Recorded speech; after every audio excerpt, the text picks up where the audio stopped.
I'm Gale Brewer, Manhattan Borough President, and welcome to this edition of Represent NYC on Manhattan Neighborhood Network.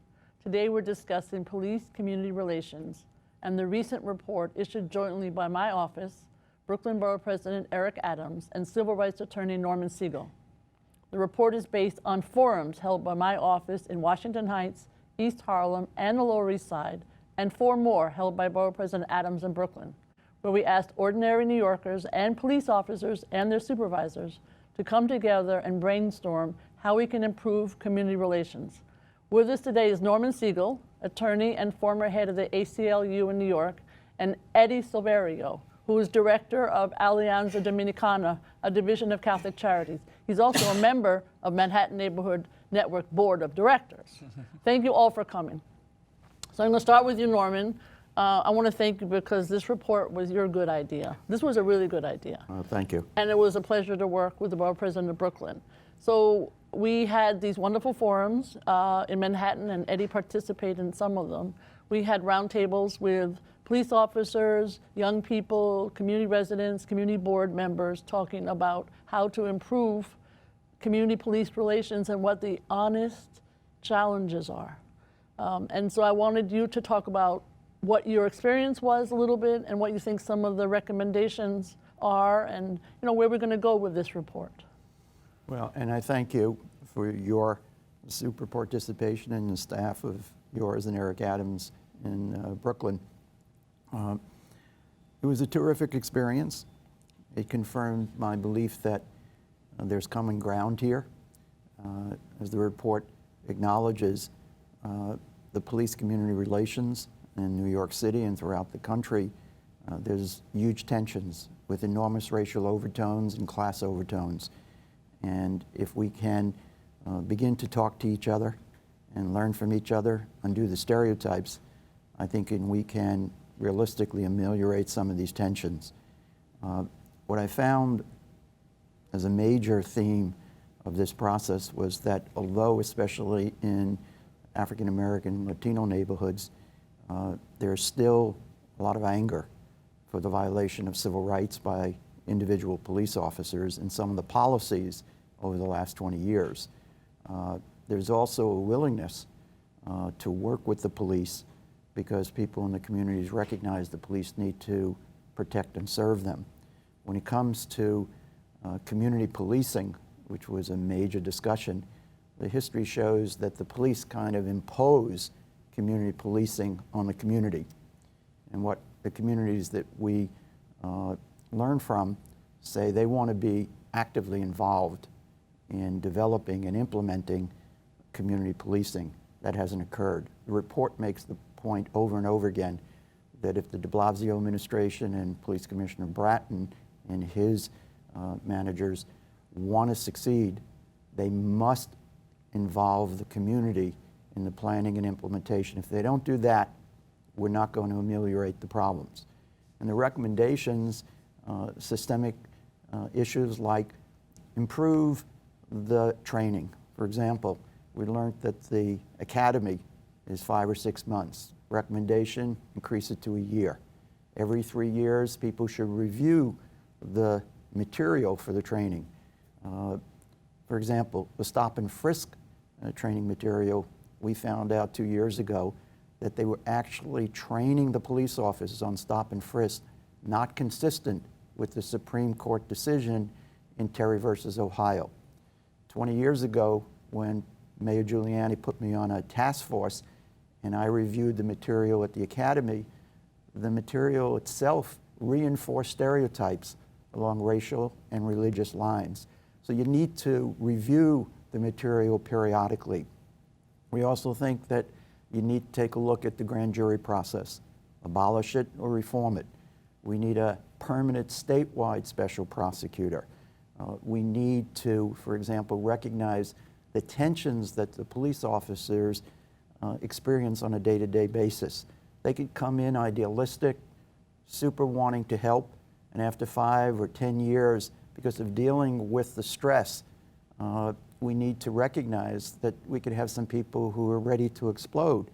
So some of the recommendations, I thought a brilliant one was every 8 years, give police officers a sabbatical for 6 months. Let them come away from the job, perhaps work in the community on a not-for-profit basis, and then come back refreshed to the job. We also talked about diversity of the police department. We also recognized that maybe we should have a residency requirement so that police officers live in the city, and also we then have to take into account the high cost of living here. So should there be incentives such as tax benefits? Should the NYCHR, the New York City Housing Authority, make some adjustments for police officers to live in some of their buildings?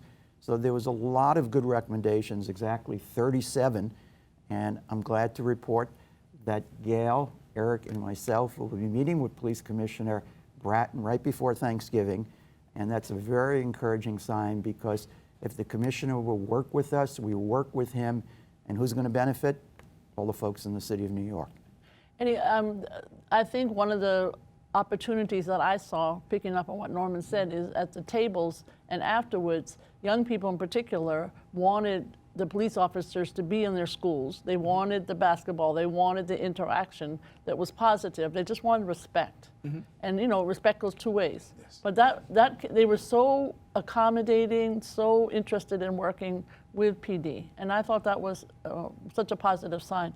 The other thing that I thought was, which was a very low-hanging fruit, which is when you go into a police precinct, you want it to be a place that you want to go into, not a place that is perceived as some place that is one in which you get arrested or one in which you can't find somebody to be of assistance, et cetera. And that seems to me like one of those low-hanging fruit recommendations that could be obtained fairly easily. But anyway, thank you for also participating with us, and as the leader of a very well-respected youth program for many years, and as also somebody who's been working with NYPD on youth community relations.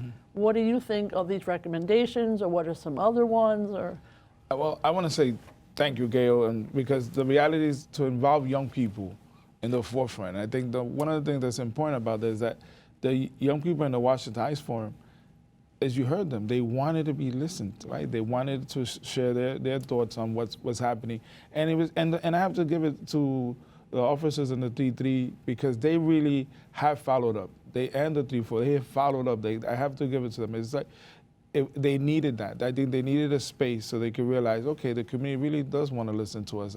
I think, yeah, there's things that we're not going to agree on, right?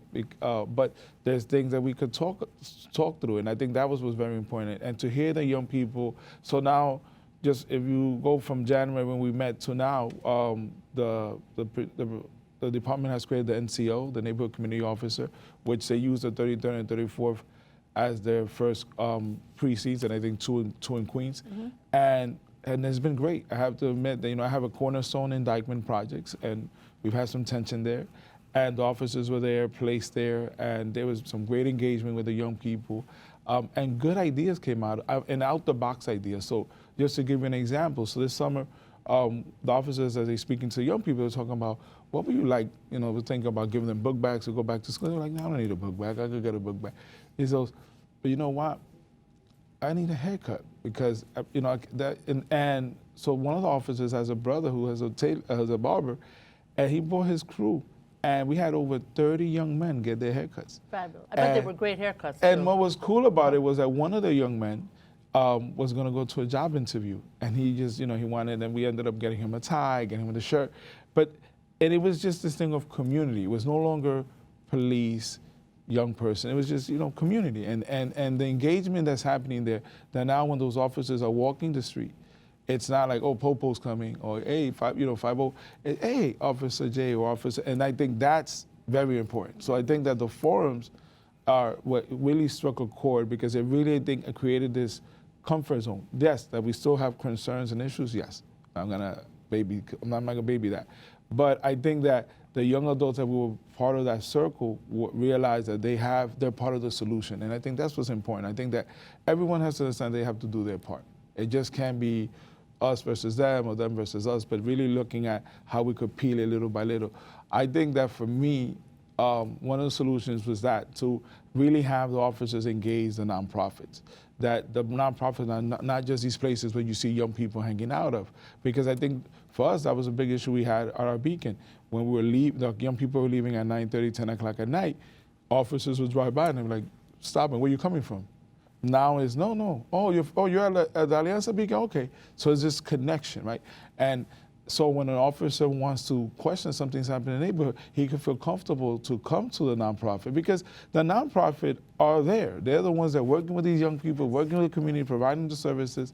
So I think that the forums struck a positive chord because I know that when you guys went to the Cornerstone in Harlem, it was the same experience. And I think that, and we're experiencing the same thing, that a connection with the 23rd precinct. So I think that these forums were important. I think if we could continue them outside of this report, because I think that consistency is the other thing that's missing in what we do when it comes to police and community relations, because we do one or two great events and then we think that's it. And I think it's not. I think we have to keep each other honest. And if we continue, even if it's every 6 months with a dialogue with the same people, it really puts them to follow up because they know they're going to see you later. They're like, oh, God, got to make sure I have these answers for Gale, make sure I got these answers. So for me, I think the forums were a hit. I think that there's things to grow from, but I think that we need to start at that. And I think that also the department has to connect the dots because if they have the NCO project coming up and have the separate community affairs, they got to make sure that folks know what's happening, and they have to be accountable to the community. And what I mean by that is just informationals, dropping by the community centers, dropping by the CBOs when they have monthly meetings. You know, all of our nonprofits have monthly meetings with our parents. Make sure you're self-present, and I think that we have to start, just breaking that perception of cops versus community. One of the things to follow up on your point, Eddie, is that we recommended that annually the police commissioner give a status report on police community relations. And then second, following up on that, we've asked all 5 borough presidents, not just the 2, but all 5, to annually hold a town hall meeting during the same week. So Monday, Tuesday, Wednesday, Thursday, Friday, 5 days, 5 boroughs, each of them during that week, so that we keep the visibility on this issue and it doesn't just become a report that winds up on the shelf or somewhere else, and that it actually makes a difference. And finally, we're asking people, not just in Manhattan who are watching today, but throughout the city, use the community boards, pass resolutions supporting this, and then begin to organize, as you've done up in Washington Heights. Each community should do the same thing and connect with the precinct in their neighborhood to make this a reality. We can make a difference. If people care, and they should care, we can change this dynamic. And I think what Eddie's also, and what you're saying is that as we roll out with NYPD, the neighborhood policing, used to be called community policing, I'm not sure of the difference, but neighborhood policing, then it should be accompanied with the kind of discussions that we have, and it should be ongoing. So we're talking about training at the academy, but what we're also saying, what you're both saying, is training in the community. And it could be coupled perhaps with your sabbatical, the sabbatical idea. But the notion is on a constant basis, do the discussions at the roundtables that produce that kind of dialogue, and with the young people in particular. That's sort of something to maybe bring up with NYPD. If you interviewed the cadets and the people who are in the academy, I would venture to say that a large percentage of those folks, women and men, come in for the right reasons. They're idealistic, they want to help. There'll be some, maybe they should have been weeded out to begin with, but overwhelmingly, it's a positive attitude. Something happens on the job and the interaction with folks that are doing bad stuff, and it becomes a self-fulfilling prophecy that people become cynical, and then they engage in racial stereotyping. They see the black or Latino young men hanging out on the corner as opposed to in the white neighborhoods, and immediately they think they're up to no good. We have to undo that stereotype and let them understand. And if they're in the community and they see people doing positive things or even neutral things, as long as they're not negative, they'll begin to understand. And a good percentage of the cops did not grow up in the city, and therefore they don't have street experience, and therefore we have to recognize that and kind of try to figure out how do we get them to be more comfortable out on the street. When I go to a demonstration, for example, I try to get there 30 minutes earlier, talk to them about the Mets, the Yankees, whatever, the Knicks, the Rangers, and you see they then become relaxed. But if they're like that, it's not going to be good. And the last thing we learned, one thing I've been doing this since the town hall meetings, you see the cop in the morning or in the evening, say good morning, hello, begin to talk. They're not prepared to talk. That's a two-way street. It's a two-way street. Let's break it down, and I think it'll make a difference. I know what Deputy Borough President Aldrin Bonilla, who's He was great. well known to all of us, what he says is measure what matters to the community by simply asking them. That's a good example, and it's a great way to help bridge reality and perception and the very real divide of distrust. And that's what we're trying to say, because we're all data informed and data interested. But the fact of the matter is, measure what the community is interested in. And that's what you were kind of saying, Eddie, right, in terms of young people. I mean, Norman hit it on the button when you said, I was in a meeting. I saw you outside when I left the one Police Plaza. And one of the things is real simple, and I think folks forget, is that simple gesture. Hey, good evening. Hey, good afternoon. Because you got to break, and some of these officers walk to these neighborhoods and it's like, robotic, and we got to stop that. And I think also for community, see police officers, it's not like the attitude is like, hey brother, and there has to be acknowledgement, because at the end of the day, we're all human beings. And I think that we're put, and Norman described it perfectly when he said, I mean, there's stressors. We know that they're dealing with some hardcore stuff in some of these neighborhoods.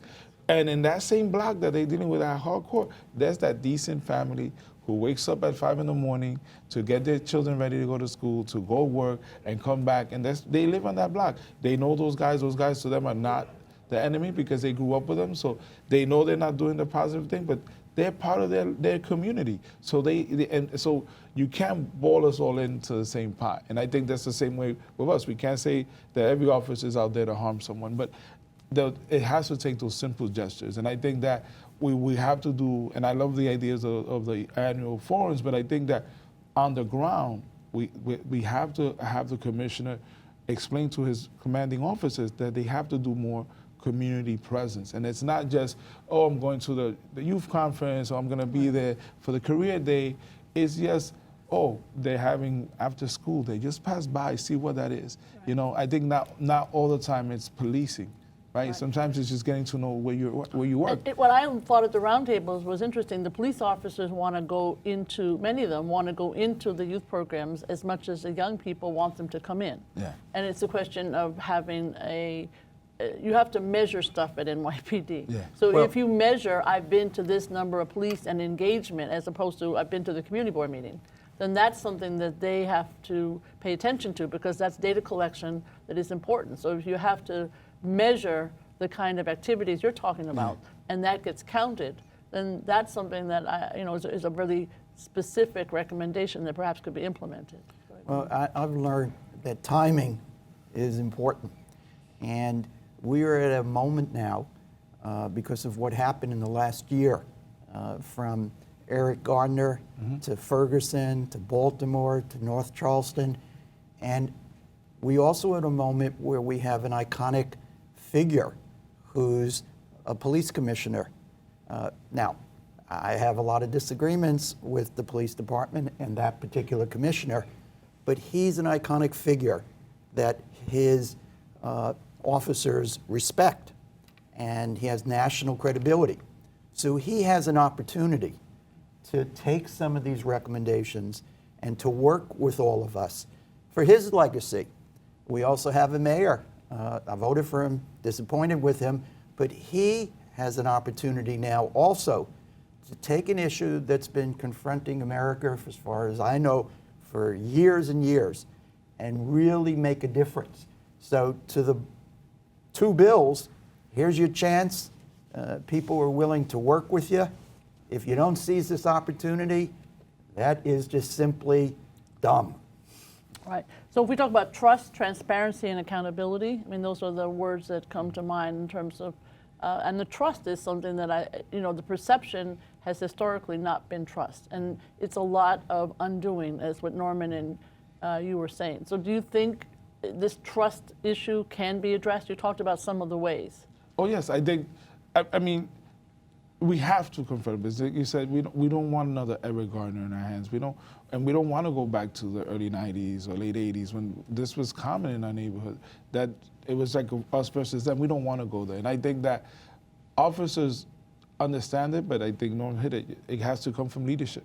Right? If it doesn't come from the leadership, it's the same thing in the neighborhood, right? If the guys that are the neighborhood leaders, if they say we're going to go in this direction, they're going to go in that direction. I think there is a great space for it. I think that we have to let go, and it's a reality. People have died in the hands of police officers, and right. it's a reality. And then And don't hide it. unjustifiably. Yeah, and don't hide it, because I think that it's so when something happens in our neighborhood, we're supposed to say, Eddie did it, right? And we're supposed to, But when that happens on the other way around, there's this blue wall that comes up and no one wants to talk. Even though they may agree or disagree. They could tell you, don't go with that guy. But they won't say it publicly. And I think that this is the time to really say, hey, we got a mayor that says, hey, we want to change the city. You have a commissioner that has shown that he has done things nationally. What are we doing here in New York? And I think that the community is ready. The community, look, folks just want to work, want to go get home. They want to live in a safe community. You ask anybody in the city a question about safety and education, first two things that come up, and you know that. So we have to make sure that we create those spaces. And I think your forums were a good hit. I think, and we have to continue those type of opportunities. The other place, I think, when we talk about training, the school safety who are now under NYPD, I mean, these men and women have become worse than the foot officer. I mean, and it's why? Because it's in a contained area. So they become more of correctional officers than school safety officers. And that something that has to be addressed that no one really has touched upon. But this is the opportunity to say it, and I'm gonna say it. But I think that the school safety officers, I think training is important. I think, and bringing, one of the things that, I hate going back 25 something years, but one of the things I remember when the Kiko Garcia incident happened, the then Mayor Dinkins had us from the community go to the trainings and say, these are the folks you're going to be confronting in the neighborhood, And I think that you need stuff like that. You need to have the folks that are out there saying, Black Lives Matters, all those issues. They have to engage these young officers because they have to understand that they're human and they have a message. It's not an anti-cop. It's a message of we just don't want someone else to die in the hands of a police officer that's unjust. And everybody has to. We all have to deal with reality. When it's wrong, it's wrong. Because we have to do that, right? When our friends and family members, whoever, get arrested for something they did wrong, we have to accept it. And I think officers have to understand that percentage, it be 1%, 3%, 5%, whatever percent you want to put it, it's there. And this has been systemic. It's not new, we're not creating it, but so it has to be addressed. Norman, do you also think that this perception issue can be addressed? Because it is so systemic. You talked about it a little bit. But. It can be addressed, Eddie's right, but it's a leadership issue. Without the proper leadership, this will continue. And there's legitimacy to the distrust. The way the police have handled, especially young men of color, in the last 20 years, not only on stop and frisk, but marijuana busts, the way they approach dark-skinned males, 15 to 29, that has to be changed.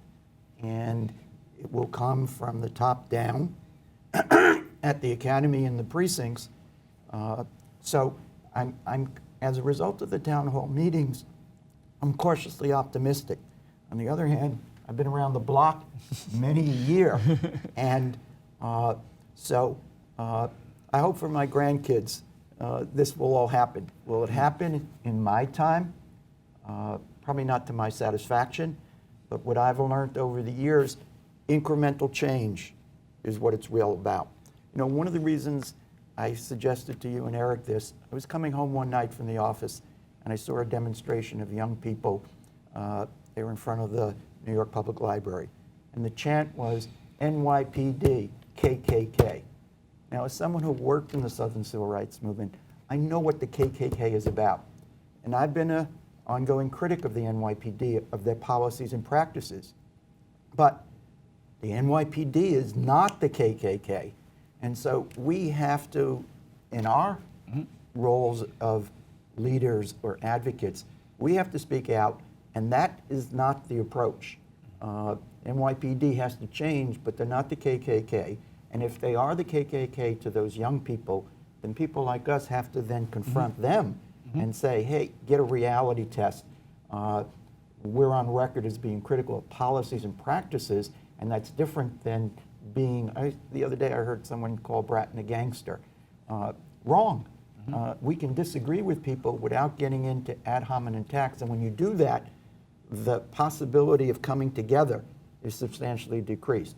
So let's be realistic, let's be thoughtful, let's know what our history is, because if we know what our past is, then maybe we can change the future. Well, on that, I think we have to wrap up, but I want to thank you because the roundtables and the discussion during the report that brought the report to reality, I think are going to be fruitful. So thank you very much. This has been a great discussion, and I thank you all for being here.